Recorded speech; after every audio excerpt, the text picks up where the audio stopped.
Ever since Feather Crochet hit the scene, I have been screaming at y'all about how this hair is reusable. So today I'm going to show you how I took this style down, saved the hair, washed the hair, dried the hair, and reused it for a completely different look. So if you want to see how I recycled this hair into these beautiful, super full boho locks, make sure you stay tuned. The hair we're using today is from a video we did in early April. This is the Ywigs Deep Wave Feather Crochet. It was 4 full bundles. After a few weeks of wear, it's time to take them out, so let me show you how I did that. When it comes to braids, having short hair is kind of really the hack because it helps so much with the takedown. What I did was I just measured where my hair stopped in the back and I cut the braid off where my hair stopped. That way all I had to do was just pull the hair from the braid that was cut off instead of trying to like pull them all off on the braid while it's still attached to my head. I hope that makes sense. This little shortcut not only saves me time, but it also saves my arms. I am just not a big fan of takedowns at all. That's why I tend to go for larger or medium-sized braids. If I ever choose to go small, best believe I have mentally prepared myself for it or scheduled an appointment with somebody. Anywho, so we're taking down feather crochet hair, which means we're going to be saving these bundles. I'm being very careful that I'm not snipping where the thread is in the braid. If there is any resistance or of that kind, I just cut the braid and trim it to where I can get to the thread, and then I just pull it out like so.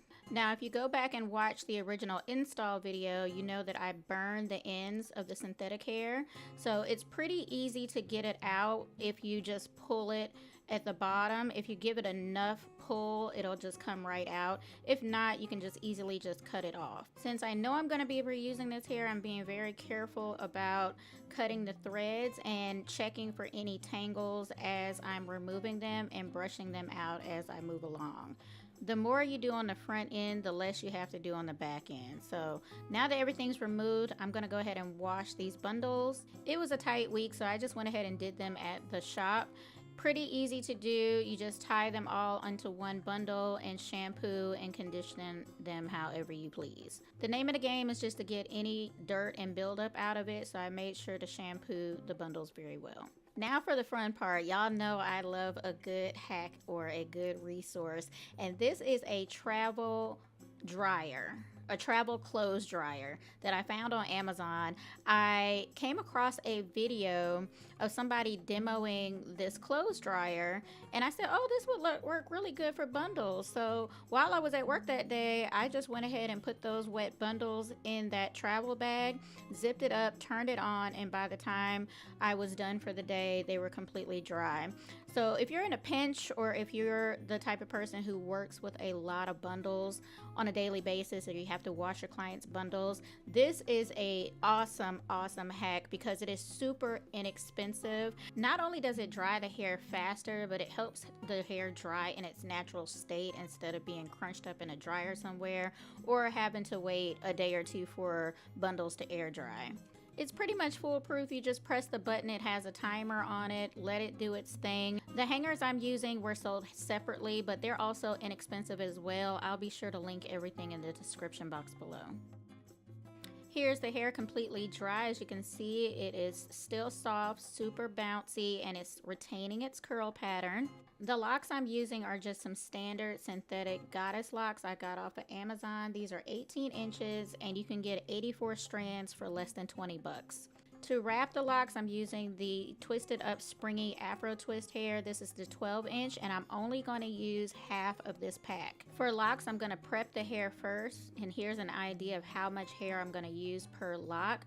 Just a tiny amount off of there. Now I only need a small amount because my hair is short and not super thick, but if your hair is long and super thick, you're probably going to need more wrapping hair. And with all lock styles, I prep the hair in advance, so I'm going to feed that wrapping hair through the loop of the lock, and I'm going to set that to the side.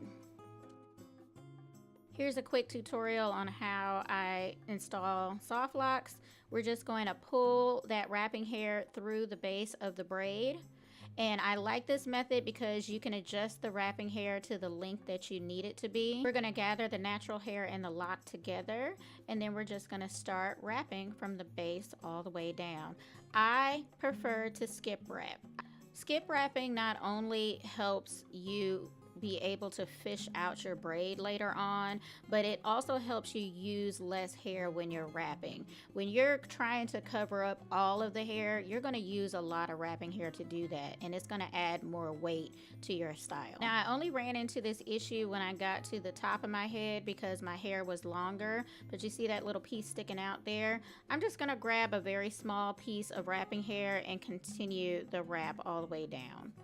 Now, the type of hair you use does matter. I like to use this particular wrapping hair because it doesn't require any glue or adhesives. You just continue wrapping and it'll stay in place because the curl pattern is so tight. Also, if you're new to this, do not wrap your base super tight because that's what's going to give you stiff locks. Essentially, you want to make sure you just have some movement and some range of motion. So it's not pulling and tugging on your hair. Now, to add the human hair, all I did was just line up the length to the end of the lock, because if I go too low on that lock, it's not going to stay. And I'm not going to crochet it in. I'm just going to loop wrap it around the lock. Because of the texture of the lock and the thinness of the thread, you just pull it through. Make sure you pull both ends through that thread, and it's not going to come off.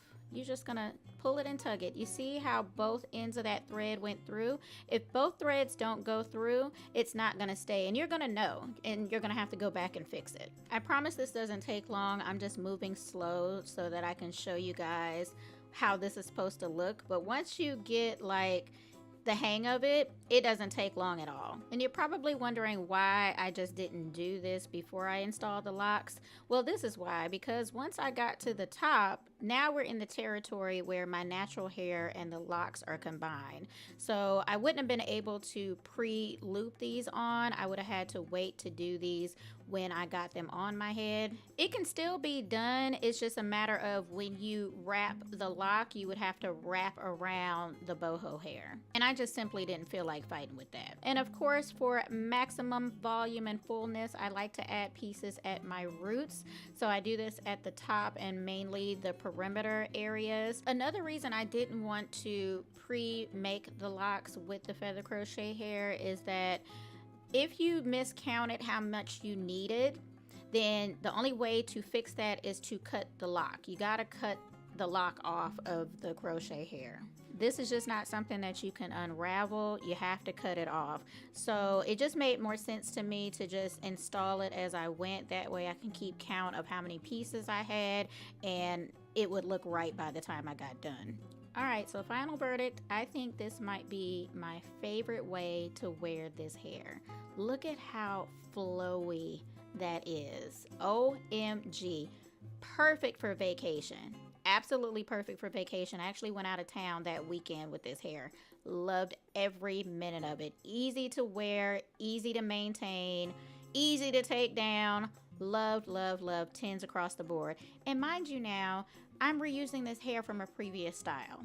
You just can't beat that. For maintenance, all I needed was my handy dandy water bottle, and I finger combed. I did not brush or comb this hair, and then I just went in with a little bit of BioSilk every once in a while, and that just helped with frizz and flyaways. If I had a beach vacation coming up, this would be the go-to, hands down. Now to remove these, I would just take these out like I would any normal soft lock, and the lock would be intact.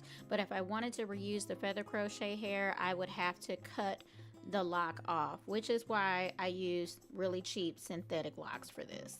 As always, if you learned something new, make sure you give this video a big thumbs up and share it with a friend. It helps the channel out so much. Special thanks to Ywigs for sponsoring today's video. All the information you need about this hair and tools and products used will be listed in the description box below. If you're new to the channel, make sure you hit that subscribe button on your way out for videos just like this every week. Thanks so much for watching today. I'll catch you in the next video. Bye!